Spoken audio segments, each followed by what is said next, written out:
ये ग्रेवाल साहब कौन है? मैं तो नहीं जानता, कभी टाकरा नहीं हुआ। लेकिन इस बेचारे का क्या कसूर? ये तो वही भाषा दोहरा रहे हैं जो इनकी आला कमान कहती है। पहले दिन से अमित शाह कहते हैं किसानों की बातचीत में और किसी को भी ले आओ, योगेंद्र यादव को नहीं लाना। रविशंकर प्रसाद प्रेस कॉन्फ्रेंस करके कहते हैं ये योगेंद्र यादव सारी मुसीबत की जड़ है। योगी आदित्यनाथ दो दो तीन तीन इंटरव्यू में खास तौर पे नाम लेके कहते हैं ये योगेंद्र यादव कहां से किसान हो गया, ये किसान आंदोलन में कैसे आ गया। सवाल ये नहीं है कि योगेंद्र यादव किसान है कि नहीं है, इसका तो जवाब बहुत पहले दिया जा चुका। मैंने तो तंग आके अपने जो 4 किले जमीन है उसका डॉक्यूमेंट पब्लिक कर दिया, गांव फर्द सब कुछ बता दिया। ये चुप हो गए। चुप इसलिए हो गए कि वैसे तो अमित शाह अपने आप को किसान कहते हैं, राजनाथ सिंह अपने आप को किसान कहते हैं, नरेंद्र तोमर अपने आप को किसान कहते हैं। अगर योगेंद्र यादव किसान नहीं है तो ये तो सारे फर्जी हो जाएंगे। सवाल ये भी नहीं है कि योगेंद्र यादव किसान आगू है या नहीं है, किसान आंदोलन से उसका क्या ताल्लुक है, सब जानते हैं।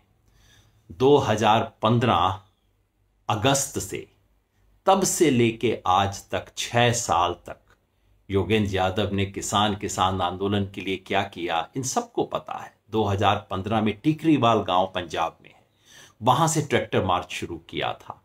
उसके बाद कर्नाटका से हरियाणा तक संवेदना यात्रा निकाली। मराठवाड़ा और बुंदेलखंड में सूखे के वक्त किसानों के साथ खड़ा हुआ। तमिलनाडु में किसानों के साथ गए। मंदसौर में फायरिंग हुई, वहां सबसे पहले पहुंचे हम लोग। और उसके बाद ऑल इंडिया किसान संघर्ष कोऑर्डिनेशन कमेटी बनाई। किसान यात्राएं की, किसान मुक्ति यात्राएं देश में की।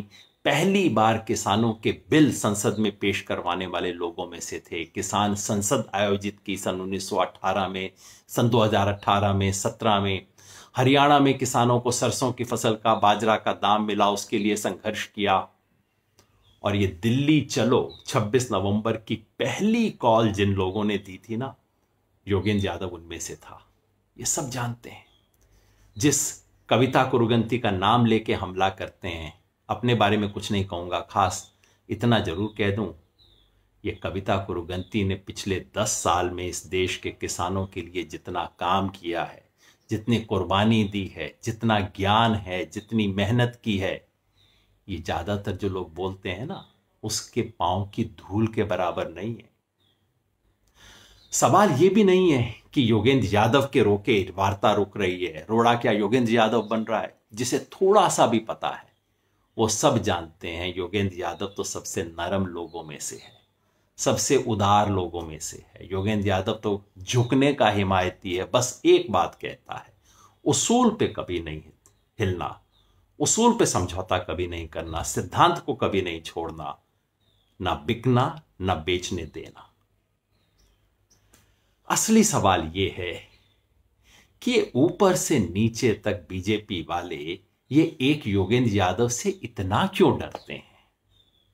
अमित शाह, रविशंकर प्रसाद, योगी आदित्यनाथ और पता नहीं कितने ग्रेवाल इतना परेशान क्यों रहते हैं।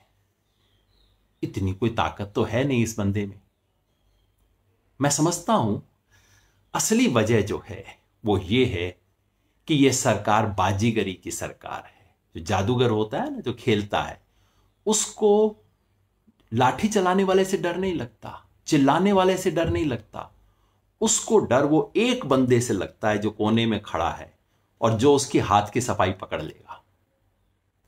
ये सरकार बाजीगरी की सरकार है, ये सरकार प्रोपेगेंडा की सरकार है, ये सरकार सिर्फ इमेजेस, इंप्रेशन, छवियों की सरकार है। इसे उनसे डर नहीं लगता जो इन्हें गाली देते हैं। कोई इन पे पत्थर चलाए, कोई इन पे तलवार चलाए, इन्हें डर नहीं लगता। उससे तो इन्हें फायदा होता है। इन्हें डर उससे लगता है जो इनके हाथ की सफाई पकड़ दे, जो इनका झूठ वक्त पे पकड़ दे, जो इनके दस्तावेजों, कानूनों का सच बता दे, जो रोज बताए कि इनका एमएसपी कितना फ्रॉड है, जो बताए कि किसान की आय डबल करने के आंकड़ों की हकीकत क्या है, जो किसान कानूनों की बारीकियों को पकड़े, उसमें संशोधन के बहाने उसको पिछले दरवाजे से लाने की कोशिश को बेनकाब करे, जो नेगोशिएशन की टेबल पे अगर जाएगा तो इनकी कमजोरियों को पकड़ के दिखाएगा। इसलिए शायद डरते होंगे। सवाल यह है कि सिर्फ बीजेपी ही नहीं, कांग्रेस भी क्यों डरती है? मैं कई बार सोचता हूं, परेशान भी होता हूं, इंसान हूं, लेकिन इतना जरूर लगता है कि जब तक किसानों का दमन करने वाले, किसानों के खिलाफ सबसे बड़े षड्यंत्र करने वाले लोग अगर मेरे से परेशान हैं तो जरूर कुछ ठीक ही काम किया होगा। अगर बीजेपी परेशान है, साथ साथ में कांग्रेस के रवनीत बिट्टू भी लोकसभा में मेरे खिलाफ भाषण देते हैं, जरूर कुछ ठीक किया होगा। अगर एक्सट्रीम लेफ्ट वाले भी मेरे खिलाफ हैं और प्रो खालिस्तानी भी मेरे खिलाफ हैं, तो जरूर ठीक रास्ते पे चल रहा हूंगा। इसी रास्ते पे चलता रहूंगा। किसानों का हित, किसानों का फायदा और इस आंदोलन में किसानों की फतह, बस चिड़िया की आंख मुझे दिखती है और कुछ नहीं दिखता। इसीलिए शायद आंखों की किरकिरी बनता हूं। शुक्रिया।